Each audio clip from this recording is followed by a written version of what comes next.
But the most important thing about those companies is their performance is better than their traditional sector or traditionally structured equivalents.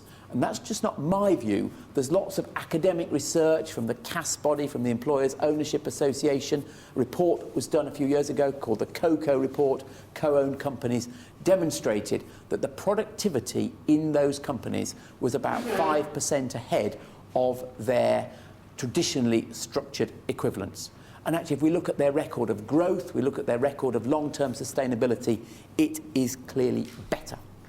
But somehow, they're still quite small in the UK economy compared to Germany, where it's a much bigger part, or in the US, a very similarly structured economy, where it's a much bigger part.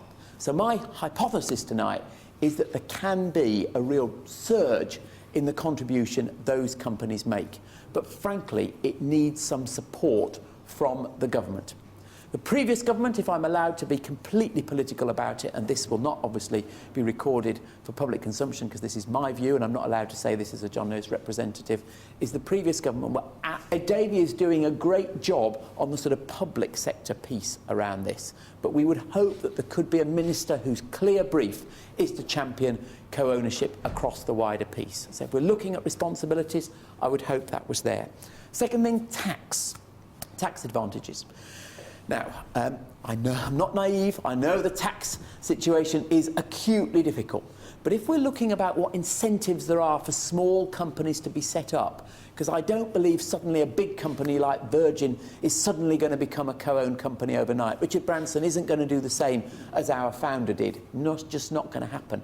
But think about how many new companies are being set up in Britain every day. And what advice are those new entrepreneurs, social entrepreneurs, what advice are they being given about how employee ownership could support them? Answer, nothing. If you go to Business Link and other bodies, there's no material.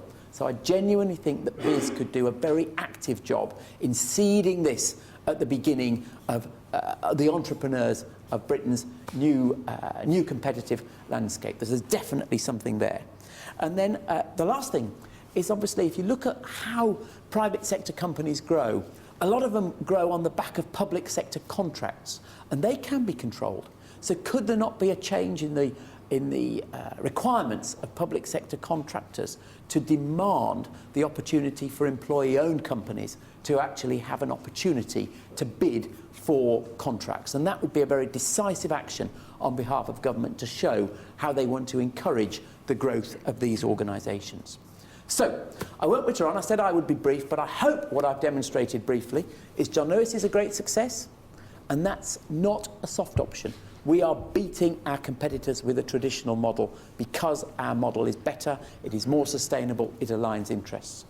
There is already an embryonic part of this co-owned sector in the country, but it needs a big hand, a big encouragement from government.